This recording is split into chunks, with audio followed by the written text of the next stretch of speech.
Welcome back mga ka-RC. Kanina pa nakabiwing yung dalawang batang ibon natin. Trick na trick pang araw. Tuturuan naman natin silang pumasok mga ka-RC. Pagkatapos ng viewing, turuan naman natin silang pumasok sa loob ng malaking kulungan.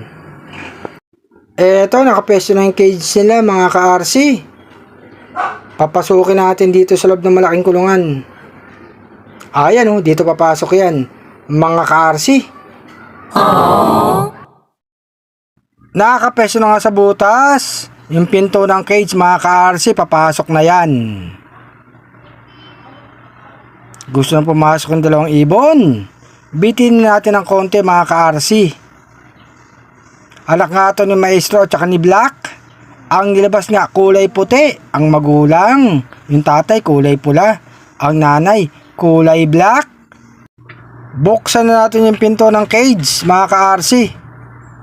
Eto na, tatalo na yan. Yung isa nakapesto na.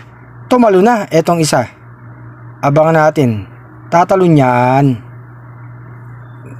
Patingin-tingin pa, tatalo yan. Nag-alangan pa. Tatalo yan mga ka-RC. Talo na, batang ibon. Tumalo na sa loob mga ka-RC. Ganyan lang ang pagturo ko. Pagkatapos mag-viewing, pinapapasok ko sila sa loob ng malaking kulungan para matuto sila mga ka-RC. Pag pinakulan natin, dyan na sila papasok. Andyan na sila sa flyers loob mga ka-RC, kasama na yung mga ibang ibon natin para matuto na sila dito sa loob ng malaking kulungan.